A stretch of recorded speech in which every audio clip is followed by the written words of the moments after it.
के कांग्रेस के MP MLA के बाद एमपी एमएलए के ऊपर हम बाद में आंदोलन करेंगे। जो शेड्यूल कास्ट का एमपी है एमएलए है, अगर हमारी बात नहीं उठाता सबसे पहले पीटने का काम हम इसको करेंगे। हमारी आवाज बनने के लिए अंदर भेजा था, वहां पर तलवे चाहता है पार्टियों के, वहां पर मोदी के गुणगान गाता है, योगी के गुणगान गाता है। ऐसे शेड्यूल कास्ट के एमपी एमएलए को पीटने का काम भी भीम आर्मी जैसे संगठनों को करना चाहिए।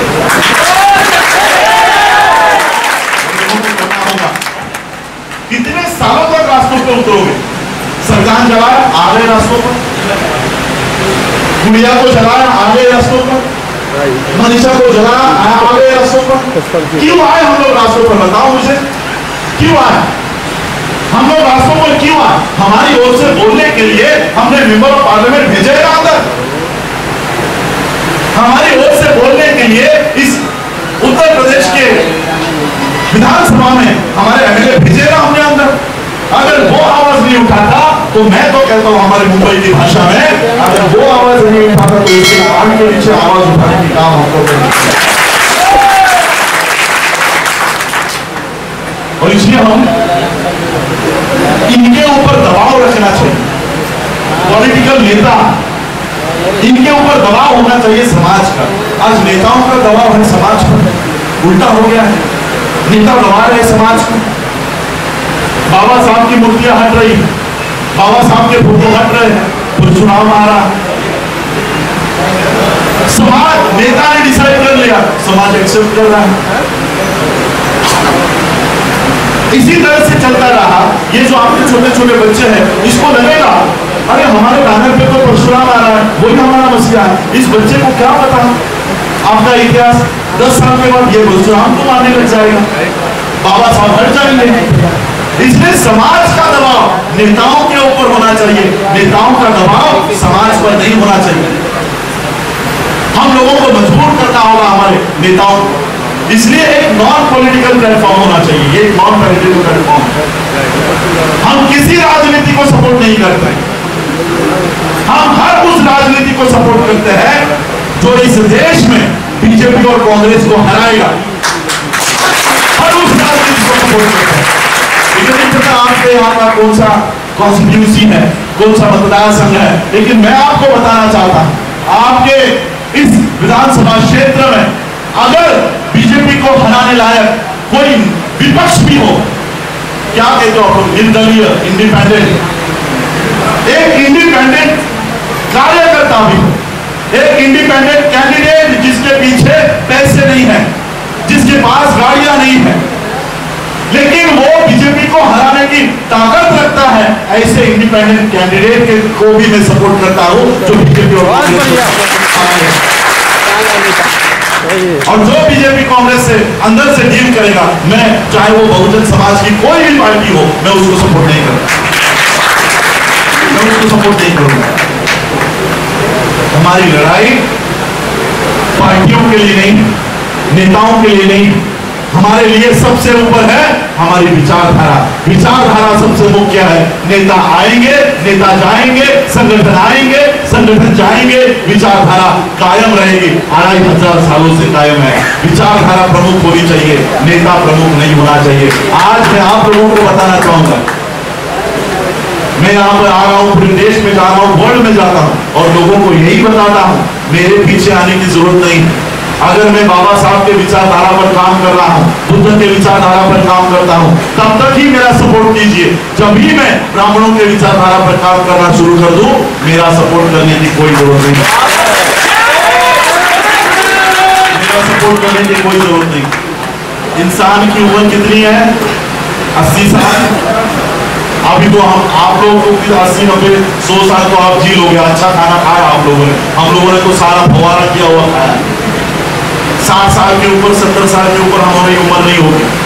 70 साल का इंसान, 70 साल 80 साल के इंसान के पीछे जाने के बजाय मैं आप लोगों को कहता हूं, ये देखो, ये जो लगे हैं ना सारे फोटो, ये 2500 सालों की परंपरा है, बुद्ध से चली आई है। इन सभी महापुरुषों ने लेकर उसको आगे बढ़ाया है। बुद्ध की विचारधारा 2500 सालों से इन सभी लोगों ने बढ़ाई है। हर महापुरुष की आयु 100 साल की अगर पकड़ ले तो 100 साल की आयु के इंसान के पीछे जाने के बजाय ये जो महापुरुष अपने विचारधारा के पीछे चले गए, इन महापुरुषों जैसा हमको अपनी विचारधारा के पीछे जाना है। हमारे इंसान जो 100 साल की उम्र लेकर आया है उसके पीछे जाने के बजाय अपनी 2500 सालों की विचारधारा के पीछे खड़े रहो, उसके पीछे खड़े रहो। और इसलिए आज बहुजन मैत्री सम्मेलनों के माध्यम से लोगों को जागरूक करने का काम, लोगों में मैत्री निर्माण करने का काम, जो लोग जो उद्योग कर रहे हैं, पढ़ाई के क्षेत्र में, आंदोलनों के क्षेत्र में, न्याय के क्षेत्र में, आर्थिक व्यवस्था के क्षेत्र में, सारे मूवमेंट्स को हमको खड़ा करना। आज बाबा साहब अंबेडकर जी के नाम से हम लोग इतना बड़ा आंदोलन कर रहे हैं। कोई भी स्पीच बाबा साहब के नाम के बिना पूरी नहीं होती, लेकिन जिन बाबा साहब ने जो व्यवस्था खड़ी की, हम आज उसमें से 10% भी नहीं कर पा रहे। बाबा साहब के पास कोई साधन नहीं थे, कोई संसाधन नहीं थे, फिर भी 1946 में बाबा साहब आपके लिए आनंद भवन, बुद्ध भवन, सिद्धार्थ कॉलेज, मिलिंद कॉलेज, इतनी सारी व्यवस्था खड़ी करके गए। आज बाबा साहब के ऊपर हम काम कर रहे हैं, 2021 में आ गए हैं, लेकिन आज हमारी एक स्कूल नहीं। हमारे बच्चे, ये सारे बच्चे क्या पढ़ाई कर रहे हैं? हमने पैदा किया, हम उनको पाल पोस के बड़ा कर रहे हैं, हम खाना खिला रहे हैं, हम स्कूल भेज रहे हैं, स्कूल की फीस हम भर रहे हैं, और वो पढ़ाई क्या कर रहा है? गुरु ब्रह्मा, गुरु विष्णु, गुरु देव। हमारे पैसों को, हमारे मेहनत पे, हमारे बच्चों को हम ब्राह्मण धर्म में धकेल रहे हैं, ब्राह्मणी धर्म में धकेल रहे हैं। इसलिए आज हम लोग गांव-गांव में उतरकर अपनी व्यवस्था के ऊपर काम करने की कोशिश कर रहे हैं। हमारी खुद की सिलेबस हो, हमारी खुद की स्कूल हो, हमारी खुद की अर्थव्यवस्था हो, खुद के आरोग्य के केंद्र हो, खुद के उद्योजक हो। इस तरह से सारा काम मैं पूरे देश भर में कर रहा हूं, पूरे देश भर में। अब हैदराबाद में मेरे ख्याल से मैं इसी महीने के 5 या 6 तारीख को हैदराबाद गया, वहां पर मुस्लिम समुदाय और बुद्धिस्ट समुदाय के लोगों ने ज्वाइंट मिलकर वहां पर रेस्टोरेंट डाला, लोगों को जगह रेस्टोरेंट डाला। आज ये इस तरह के मैत्री हम गली गली में कर रहे हैं, मुस्लिम और बुद्धिस्टों का ज्वाइंट वेंचर्स करा रहे हैं, ज्वाइंट उनके बिजनेस खड़े कर रहे हैं। इसी तरह से पूरे देश भर में हम मुसलमान हो, बुद्धिस्ट हो, क्रिश्चियन हो, सिख हो, इन लोगों को इकट्ठा कर अपना उद्योग, अपना व्यवसाय, अपनी स्कूल, ये सारे निर्माण करने का काम भी हम लोग कर रहे हैं। बहुजन मैत्री सम्मेलनों का दूसरा कोई उद्देश्य नहीं। किसी लोगों ने तो ये भ्रम फैला दिया कि राजचंद्र अम्बेडकर यहाँ पर इलेक्शन के लिए पार्टी लेकर आ रहे हैं। बहुत सारे मुझे मैसेज आ रहे हैं, किसी को इंटरव्यू पब्लिश कर दिया, सभा खत्म होते ही आप राजचंद्र अम्बेडकर को वोट दोगे? बहुत सारे लोग पूछते हैं। मैं आप लोगों का ये भ्रम थोड़ा सा दूर करना चाहता हूं। अगर समझिए, मान भी लीजिए, अगर मैं कोई पार्टी यहां पर लेकर आया और मैं खुद भी यहां से इलेक्शन अगर कंडक्ट करता हूं, एमएलए का, असेंबलीज का, तो आप मुझे क्या बना सकते हो? विधायक। विधायक बनाओगे, विधायक बनने के बाद मंत्री बन सकता हूं। 2024 में फिर इलेक्शन आएगी, मेंबर ऑफ पार्लियामेंट की, फिर मैं सांसद बन सकता हूं। सांसद के बाद फिर मंत्री, प्रधानमंत्री या राष्ट्रपति। बस राजनीति में इतने पद है, इससे ऊपर पद है? राष्ट्रपति पद से ऊपर कोई पद है? मैं आप लोगों को बताना चाहता हूं, राजनीति में अगर मैं उतरा तो ज्यादा से ज्यादा आप मुझे राष्ट्रपति बनाओगे। अंतिम लक्ष्य राष्ट्रपति तक है। मैं आपको बताना चाहता हूं, मेरा जन्म होते ही जो अम्बेडकर नाम मेरे पीछे लगता है, ये राष्ट्रपति पद से कई गुना बड़ा है, कई गुना। मैं इन पदों के लिए काम नहीं कर रहा, मैं इन छोटे मोटे पदों के लिए काम नहीं कर रहा। एट प्रेजेंट आज घड़ी में मैं वर्ल्ड फेलोशिप ऑफ बुद्धिस्ट, जो 128 देशों का संगठन है, इस 128 देशों के संगठन का मैं स्टैंडिंग कमेटी सेक्रेटरी हूं। 128 देशों का, और ये बाबा साहब के बताए हुए मार्ग पर चलने से हुआ।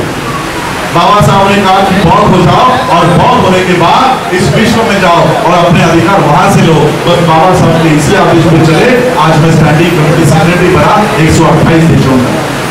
मैं आपको ये भी मैसेज देना चाहता हूं कि जिस मार्ग को बाबा साहब आपको लेकर गए उस पर चलो, बौद्ध बनो। बौद्ध बनने के बाद देखो कि बाबा साहब आपको कितना बड़ा प्लेटफॉर्म देकर गए, कितना बड़ा मार्ग आप लोगों को देकर गए। आज भी हम चमार बने बैठे हैं, जाटव बने बैठे हैं और पता नहीं कौन सी जातियों को हम लोग खो रहे हैं। इन जातियों में पड़े हुए हम अपने क्षेत्र से कभी बाहर नहीं जा पाए, क्षेत्र से बाहर नहीं जा पाए। बाबा साहब ने कितनी बड़ी पहचान कराई है आपकी, कभी बाहर आकर देखो, भारत के बाहर आकर कभी देखो। 2018 में मैं यूनाइटेड नेशंस की कॉन्फ्रेंस में था, 130 देशों के लोग वहां पर थे, 80,000 लोगों का वो कॉन्फ्रेंस चल रहा था, 5 दिन का कॉन्फ्रेंस। और जब लंच आवर होता था, खाने की छुट्टी होती थी, तब हम लोग खाना खाने के लिए इकट्ठा होते थे तो अलग अलग देशों के लोगों से मुलाकात करते थे, मिलते थे। अच्छा, ये फ्रांस के लोग हैं, ये ऑस्ट्रेलिया के लोग हैं, ये जापान के लोग हैं, ये कैसे बात करते हैं, कैसे कपड़े पहनते हैं, उनसे हम लोग मैत्री कर रहे थे।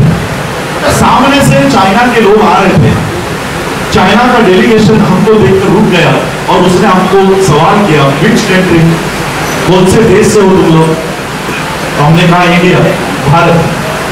क्या कहा बताए चाइना के लोगों ने हमसे? ओह, अम्बेडकर इंडिया। आज भी इस देश की पहचान मोदी का या गांधी का भारत के नाम से नहीं होती। बाबा साहब के, अम्बेडकर के भारत से होती। इतनी बड़ी पहचान बाबा साहब विश्व में आपकी करके गए। 2020 में जब लॉकडाउन हुआ उससे कुछ हफ्ते पहले मैं ऑस्ट्रेलिया में था। ऑस्ट्रेलिया के एक कोर्ट में मुझे वहां के लोग लेकर गए कि सर चलिए आज हम आपको एक कोर्ट दिखाते हैं। तो चलिए, कोर्ट में क्या ऐसा विशेष है? तो वो कोर्ट नाम का कोर्ट में मुझे लेकर गए और वो कोर्ट, वहां पर जजेस को तैयार किया जाता है, जजेस की ट्रेनिंग होती है, वहां पर केसेस नहीं चलती, जज की ट्रेनिंग होती है। और उस कोर्ट में इतना बड़ा कोर्ट होगा, यहाँ पर जज बैठता है, यहाँ पर सभी होने वाले जज बैठते हैं और जज के बगल में बाबा साहब का बहुत बड़ा स्टैचू वहां पर रखा हुआ है। ऑस्ट्रेलिया के सभी जज बाबा साहब को प्रमाण मानकर वहां पर कानून की पढ़ाई करते हैं। पूरा विश्व बाबा साहब को इतना सम्मान दिए है। बाबा साहब इन सारे देशों के रास्ते आपके लिए खोल दिए हैं, लेकिन हम कौन हैं? हम दलित हैं, हम चमार हैं। इसलिए हम बाहर के देशों से मैत्री नहीं कर पाते, बाहर के देशों से संपर्क नहीं कर पाते। बाबा साहब ने आपको बौद्ध बनाया, बौद्ध बनाने के बाद बौद्ध आइडेंटिटी आपको दी, लेकिन हम आज भी इस बौद्ध आइडेंटिटी को लेकर नहीं चल रहे। कौन चल रहा है पता है आपको? मैं जाता हूँ यूनाइटेड नेशंस की कॉन्फ्रेंसेस में, वर्ल्ड विलेज फॉर बुद्धिस्ट की कॉन्फ्रेंसेस में, भारत की ओर से कौन आते हैं पता है? आपके उत्तर प्रदेश से तिवारी जी आते हैं, त्रिपाठी आते हैं, इतना बड़ा तिलक लगा के आते हैं, चुटिया लगा के आते हैं। उनको लगता है भारत के लोग ऐसे ही। ये लोग भारत के बाहर उनको बौद्ध बता रहे हैं और आप लोग जो खुद बौद्ध हो आपको चमार बता रहे हैं, आपको दलित बता रहे हैं। जो खुद बौद्ध है, जो बौद्ध है वो अपने आप को दलित बता रहे हैं और जो लोग बौद्ध नहीं है वो भारत के बाहर अपने आप को बौद्ध बता रहे हैं। मेरा कभी फेसबुक पेज पे कभी विजिट कीजिए। 2 साल तो हमारे भारत में ही है, 2 साल से पहले मैं सारे विश्व के देशों में हूँ। वियतनाम के कॉन्फ्रेंस में मैंने लाइव करके बताया कि देखो भारत के बाहर भारत का उपराष्ट्रपति वेंकैया नायडू जो जनेऊ पहनता है, जनेऊधारी ब्राह्मण, वहां पर बौद्ध होने की प्रमाण कर रहा है कि वो खुद बौद्ध है। ये लाइव करके मैंने भारत के लोगों को बताया। जिस मार्ग पर बाबा साहब ने आपको चलाने के लिए बताया कि इस मार्ग पर आप चलो, आज ये आरएसएस के लोग वहां पर चल रहे हैं और अपनी ब्राह्मणी व्यवस्था को मजबूत कर रहे हैं। जो व्यवस्था बाबा साहब आपको मजबूत करके देकर गए, हम उसको कमजोर कर रहे हैं। इसलिए आज वहां पर भी चलने की हमारी जरूरत है। बहुत पहचान हम लोगों की कराने की जरूरत है, ये भी काम हम लोगों को करना है। बहुजन मैत्री सम्मेलनों का यही उद्देश्य है कि हम लोगों को बौद्ध धर्म की ओर चलना है, बुद्ध का प्रचार प्रसार करना है, बौद्ध धर्म का प्रचार प्रसार करना है, बाबा साहब के संविधान को बचाना है। ये सारी बातों को हम लोगों को करना है। और जो भी बहुजन लीडरशिप हमारी है, जो विचारधारा पर मजबूत है, विचारधारा के ऊपर काम करती है, ऐसे हर लीडरशिप के पीछे हमको खड़ा रहना है। चाहे वो कद्दू प्रसाद जी हो या हमारे जो जिन्होंने इस तरह के लोग क्रिएट किए हैं, हम लोगों को, सभी लोगों को अपने अपने क्षेत्र में ऐसे लीडरशिप के साथ खड़े रहना है, इनको मजबूत करना है। एक दूसरे के पैर मत खींचो, एक दूसरे, देखो 104 संगठन के लोग हैं, एक दूसरे की कभी बदनामी नहीं करते। बजरंग दल हो, एबीवीपी हो, विश्व हिंदू परिषद हो, एक दूसरे की बदनामी नहीं करते, वो एक दूसरे को आगे पुश करते हैं, हम एक दूसरे को पीछे खींचने का काम कर रहे हैं। इसलिए हम लोगों को ये आचरण रोकना है, अपने बहुजन लीडरशिप को डेवलप करना है। सेंट्रलाइज लीडरशिप हमारे समाज को धोखा है। सेंट्रलाइज लीडर की बगले में बैठा है और देश भर में आदेश दे रहा है, इस तरह की लीडरशिप नहीं होगी। अब गली गली में लीडर्स होंगे और गली गली में लीडरशिप होगी, वो विचारधारा पर तैयार हुए लीडर हम लोग तैयार करने का काम करेंगे उस तरह का। और मैं आप लोगों को बताना चाहता हूं, मैं ऐसा नहीं कि राजनीति में नहीं आऊंगा, लेकिन कब आऊंगा पता है? बीजेपी का नारा है 1 बूथ 20 यूथ, एक बूथ पे उनके 20 यूथ काम करते हैं, 20 यूथ। अब आपके विधानसभा में, एक विधानसभा में 300 बूथ होते हैं ऑन एन एवरेज, किसी में 280 होते हैं, किसी में 220 होते हैं, हम लोग एवरेज पकड़ते हैं कि 300। तो 300 बूथ में हर बूथ पे बीजेपी के 20 युवा कार्यकर्ता काम कर रहे हैं। यानी एक बूथ में एक विधानसभा में उनके 300 multiply by 20 is equal to 6000। 6000 युवा उनके एक विधायक बनाने के लिए काम कर रहे हैं। कितने? 6000। ये सिर्फ यूथ है। एबीवीपी अलग, विश्व हिंदू परिषद अलग, आरएसएस के अलग अलग संगठन अलग, दुर्गा वाहिनी अलग। एक विधायक को जिताने के लिए उनके पास 6 से 10,000 लोग काम कर रहे हैं, हर बूथ में उनका संगठन।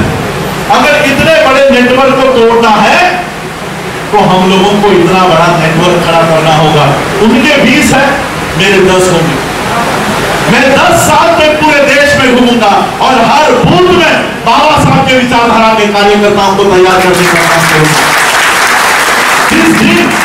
जिस दिन हम लोग इन सारे बूथ के ऊपर बाबा साहब के विचारधारा को बढ़ाने वाले, चलाने वाले लोगों को तैयार कर देंगे, और जिस दिन हम लोग राजनीति में उतरेंगे, मैं आपको गारंटी देता हूं, पहले ही साल में, पहले ही अटेम्प्ट में हम इस देश के विरोधी पक्ष में, विपक्ष की भूमिका में हम लोग होंगे। इतना बड़ा काम हमको आज से करना है। और इसलिए मैं आप लोगों को कहना चाहता हूं, चाहे वो युवा हो, चाहे वो महिला हो, चाहे वो उद्योजक हो, चाहे वो बौद्ध हो, चाहे वो SC ST OBC माइनॉरिटी के किसी भी समाज का हो, हम लोगों को हर गली में जाकर ये नेटवर्क बढ़ाने का काम, बनाने का काम करना है।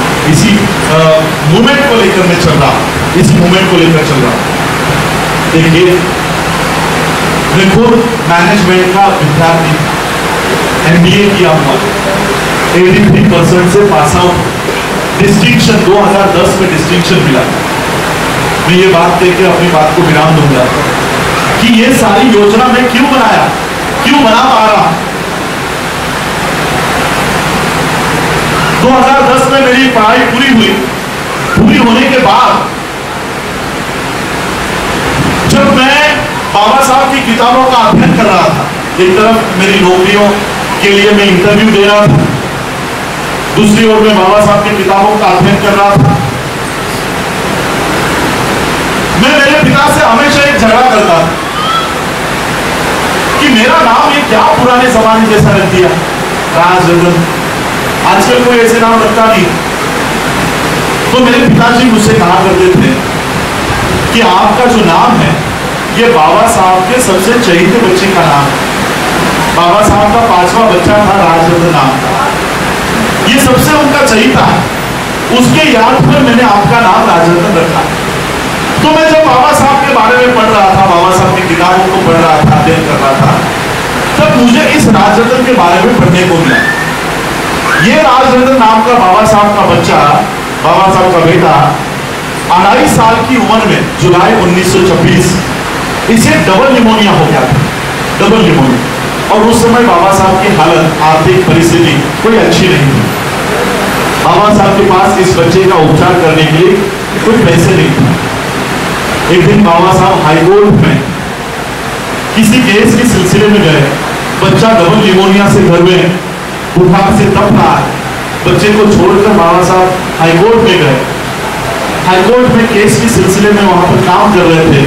उतने में माता रमाई ने देखा कि बच्चे का बुखार बढ़ते जा रहा है, बच्चे का बुखार बढ़ते जा रहा है, राजरतन का बुखार बढ़ते जा रहा है। माता रमाई ने बाबा साहब के कार्यकर्ता को बुलाया और कहा कि बाबा साहब जहां कहीं बैठे हो उनको तुरंत घर लेकर आओ। ये कार्यकर्ता दौड़ते दौड़ते हाईकोर्ट पहुंचा और बाबा साहब से कहा कि बाबा साहब आपको तुरंत घर बुलाया। अब बाबा साहब को पता था कि बच्चा बुखार से पनप रहा। बाबा साहब को पता चला क्या हुआ होगा। बाबा साहब ने वहीं से ताका किया और बाबा साहब अपने घर पहुंचे। उस बच्चे को अपने गोद में लिया। बाबा साहब गोद में लेकर उस बच्चे को खिला रहे थे, सहला रहे थे और बच्चे ने बाबा साहब के गोद में ही दम तोड़ दिया। तो बाबा साहब इतना फूट फूट कर रोए। ये सारी बातें मैं पढ़ रहा था। तो मुझे मेरे पिता की बात याद आ रही थी। मेरे पिता कह रहे थे कि मैंने आपका जो नाम है किसी बच्चे के याद पर रखा है। तो इस बच्चे के इतिहास के बारे में पता चला और मैं सोच रहा था कि इस बच्चे को लेकर बाबा साहब जब घुमा करते थे, उसके साथ खेलते थे, तो बाबा साहब इससे बातें करते थे, इससे गपशप करते थे और क्या कहते थे पता? कि तू मेरा सिंह है, शेर है, तुझे बड़ा होने के बाद बहुत बड़े काम करने, तुझे बड़ा होने के बाद मेरे अधूरे रहे हुए काम तुझे पूरे करने। ये आशा, ये उम्मीद बाबा साहब उस 2.5 साल के बच्चे से लगाए हुए थे कि ये बड़ा होने के बाद मेरे अधूरे रहे हुए काम पूरा करेगा।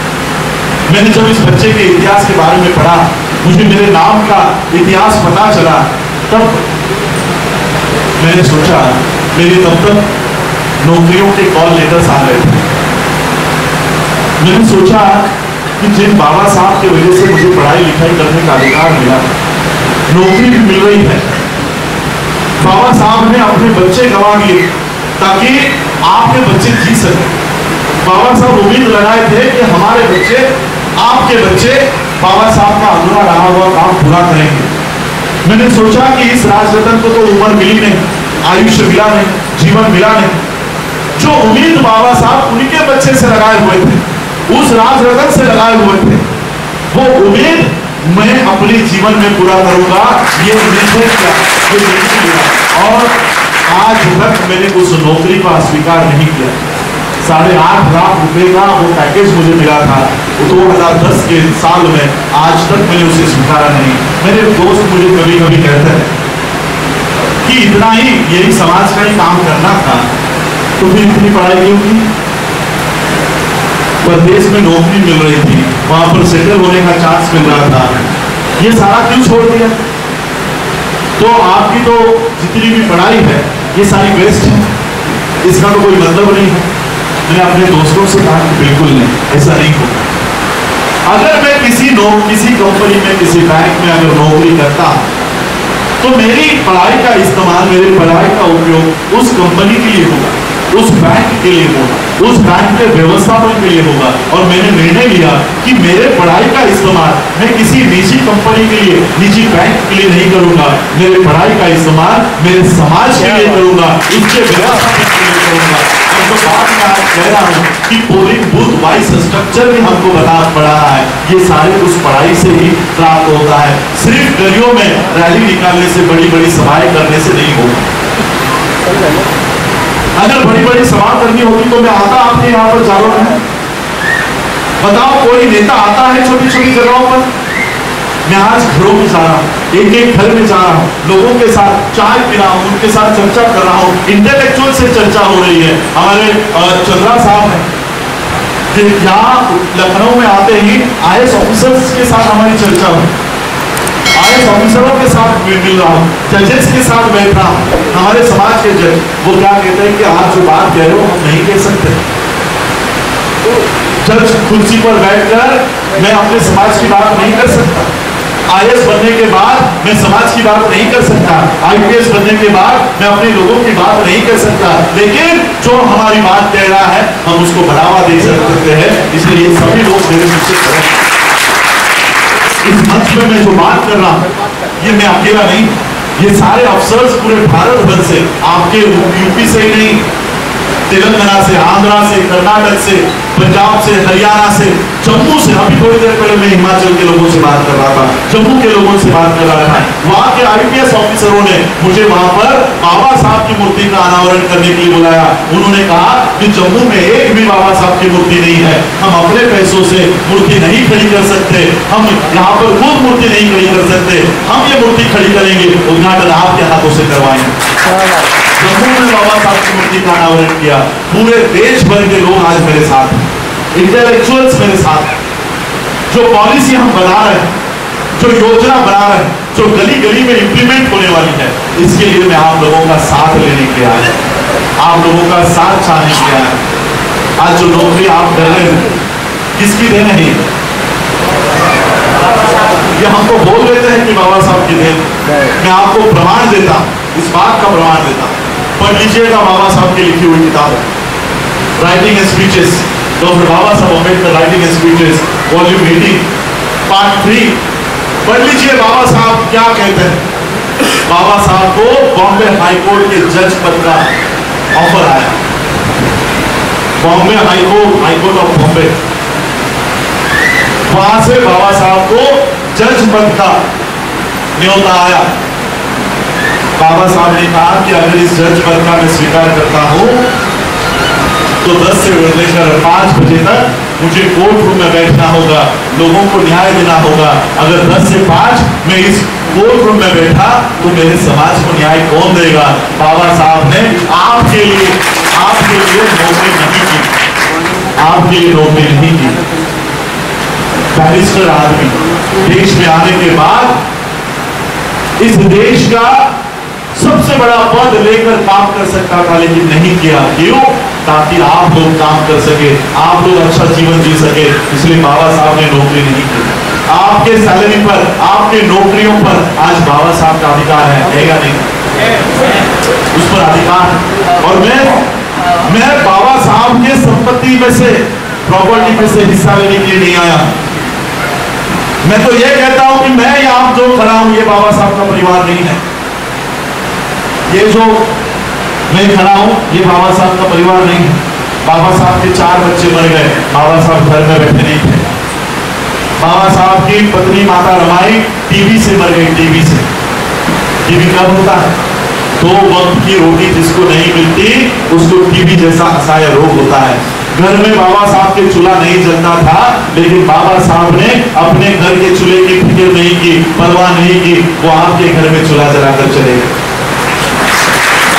इसलिए मैं कहता हूं कि हम बाबा साहब का परिवार नहीं है। बाबा साहब ने इनके लिए काम नहीं किया, इसके लिए काम किया। जो साहब ने यहाँ पर मेरे खड़ा है, बैठा है, इसके लिए बाबा साहब ने 24 घंटे काम किया। इसलिए कहता हूं कि मैं बाबा साहब का परिवार नहीं हूं, आप बाबा साहब के परिवार हो और इस परिवार का हिस्सा लेने के लिए, इस परिवार से हिस्सा लेने के लिए आए। अगर आप बुद्धि दे सकते हो बुद्धि दीजिए, समय दे सकते हो समय दीजिए, साधन संसाधन दे सकते हो तो साधन संसाधन दीजिए। ये हिस्सा मांगने के लिए आया। बाबा साहब के पास तीसरी पीढ़ी से आया, अपना हिस्सा लेने के लिए आया। और मुझे यकीन है जो समाज मुझे इतना प्यार दे रहा है, मुझे बाबा साहब की इस मूवमेंट को खड़ा करने के लिए साथ भी देगा। ये उम्मीद लगाकर, यही आशा लगाकर मैं आप लोगों के पास आया हूँ। आप लोग मुझे आशा भी नहीं करेंगे, ये पूरी मुझे उम्मीद है। मैं ज्यादा नहीं कहूंगा। आप लोग सभी लोग चाहे किसी भी संगठन से हो, किसी भी दल से हो, कोई एक संगठन चलाते हो, हम सभी लोगों को कॉमन इकट्ठा आना होगा, एक दूसरे से विचार विनिमय करना होगा, एक दूसरे से बात करनी होगी, कम्युनिकेशन करना होगा। ये काम हम लोगों को करना है और बहुजनों में मैत्री की स्थापना करनी है। यही हमने उद्देश्य लेकर आया। आज आप लोगों ने मुझे यहाँ बुलाया, आमंत्रण दिया, सत्कार किया, स्वागत किया उसका मैं आभार व्यक्त करता हूँ। आप लोगों ने जो मुझे सुना उसके लिए भी आभार व्यक्त करता हूँ और यही अपनी वाणी को विराम देता हूँ। जय भीम, जय भारत, जय